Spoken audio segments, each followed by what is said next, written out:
इतनी मेहनत से जूस बनाया था, फेंकने से बेहतर था खुद पी लेती। मैं जूस पीऊं या फेंकूं, तुम्हें इससे क्या है? तुम जाके बीजान को फकियां खिलाओ, उनकी मालिशें करो। वैसे भी खान जी के आसपास रहने के लिए जरूरी है ना बीबी जान में घुसे रहना।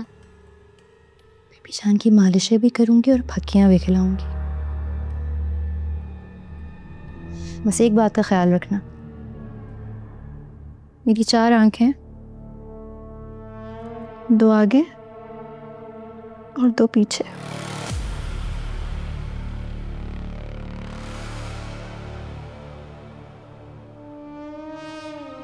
जो दिखाई नहीं दे रहा होता ना, मुझे वो भी नजर आ जाता है।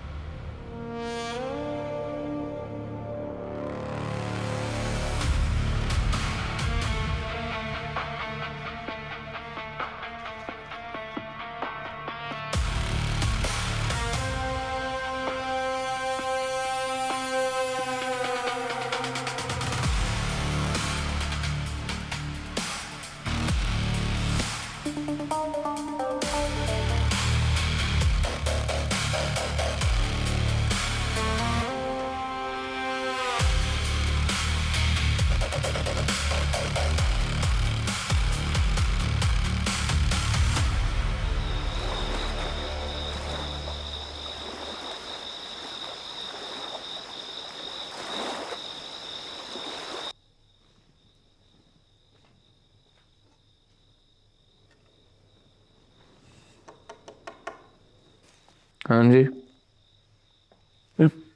आप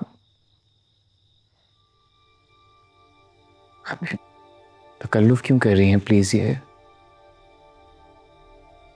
मैंने सोचा थोड़ा एहतियात से ले आऊं, अगर आते हुए मुझे किसी ने देख लिया तो मैं कह सकूं कि आपने कॉफी मंगवाई थी।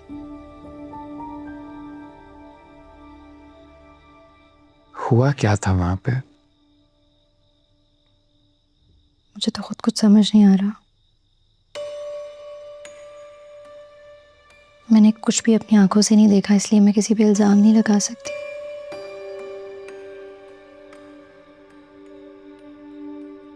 पता नहीं क्यों मुझे शीरीन कुछ गड़बड़ लगती है, कुछ है जो ठीक नहीं है। नहीं, उनको जूस तो लाने को मैंने बोला था तो। हाँ, तो हैसियत मुलाजमा उसका काम जूस ला के टेबल पे रख कर चले जाना था। वो कमरे से गई नहीं, और फिर 1 नहीं 2 नहीं बल्कि 3 बार उसने आपको जूस पीने पर इसरार किया। तो जब मैंने आपको इशारा किया और आपने जूस वापस रख दिया तो वो फ़ौरन उठाकर किचन में ले गई जूस को। खैर, मैं किचन में गई, मैंने उसे देखा कि उसने फ़ौरन जूस सिंक में फेंक दिया था। और फिर जब मैंने उसे पूछा तो उसने कहा कि आप अगर दोबारा मांगेंगे तो वो फ्रेश बना देगी जूस।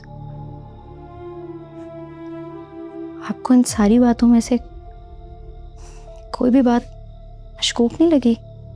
नहीं मशकूक नहीं, मैं सिर्फ इसलिए कह रही हूँ, आपने मुझे बताया था ना कि आपके बड़े भाई पर हमला होने से पहले उनको जहर दिया जा रहा था। जहर तो दिया जा रहा था, मगर इसका मतलब ये तो नहीं है ना कि शक उन मुलाजमों पर जाए जो हमारे साथ बरसों से हैं। मतलब शीरी तो इस हवेली में पैदा हुई है, बड़ी हुई है। खाली वो नहीं, उसका बाप पर दादा मेरे आगा जी और मेरे दादा के साथ थे। तो ये सब तो किसी इंसान की वफादारी नापने का पैमाना सिर्फ यही होता है?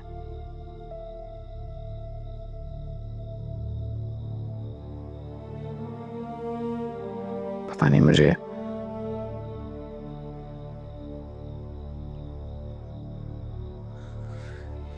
कुछ समझ नहीं आ रही। दिल नहीं मान रहा मेरा।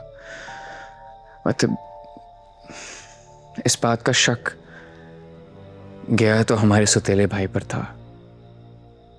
आपका सौतेला भाई खुद तो किचन में जाके जहर नहीं मिला सकता। इतनी बड़ी साजिश वो अकेले नहीं कर सकता।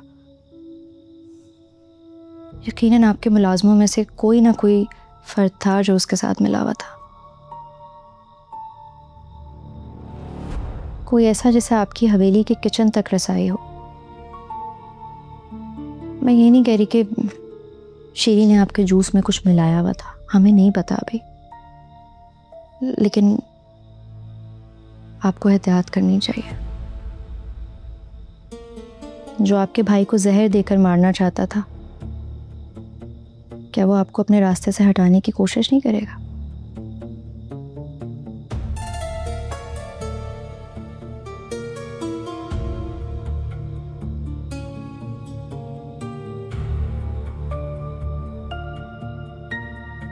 लाला के कत्ल से पहले जब उनकी रिपोर्ट्स में ये जहर का सारा सिलसिला खुला था, तो हमने फैसला तो किया था कि हम तफ्तीश करेंगे इस बारे में।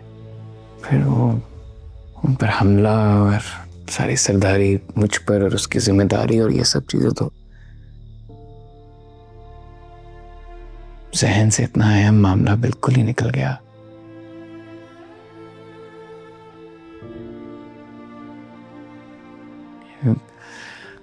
अच्छा है आपने बल्कि इस बात का एहसास दिला दिया कि ये मसला है जिसको हल करने की जरूरत है।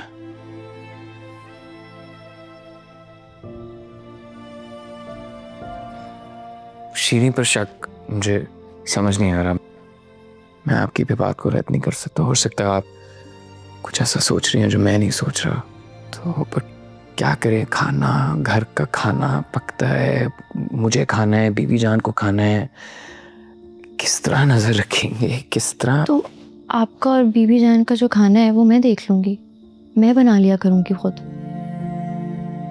नहीं, आप पे ये जहमत नहीं डाल सकते हम। नहीं, जहमत वाली बात नहीं है, इतना तो मैं आपके लिए कर ही सकती हूँ।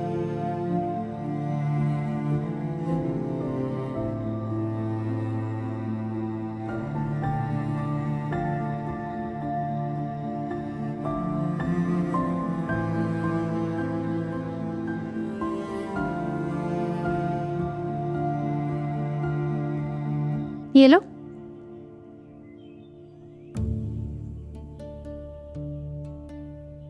मैंने तुम्हारे लिए अपने हाथों से शलवार कमीज सिए हैं। किस खुशी में? बस ऐसे ही मेरा दिल कर रहा था कि मैं तुम्हें कोई तोहफा दूं खुद बनाकर। तुम हमेशा दबे दबे रंग पहनते हो, ये सफेद रंग तुम पे बहुत जचेगा।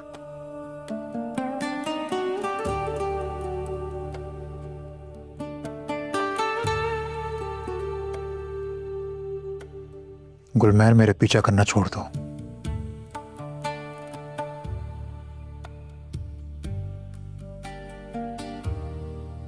मजबूरी के तहत मामा की इस हवेली में रह रहा हूं। कैसी मजबूरी? कैसी मजबूरी?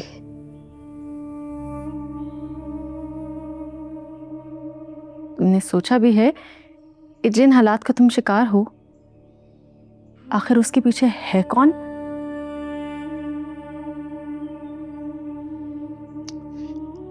क्या कहना चाह रही हो तुम? अपनी आंखें खोलो तुरसम, अपने इर्द गिर्द देखो। तुम्हें तुम्हारे ही भाइयों का दुश्मन आखिर किसने बनाया? तुम्हारा भाई तुम्हारे ही खून का आखिर क्यों प्यासा है?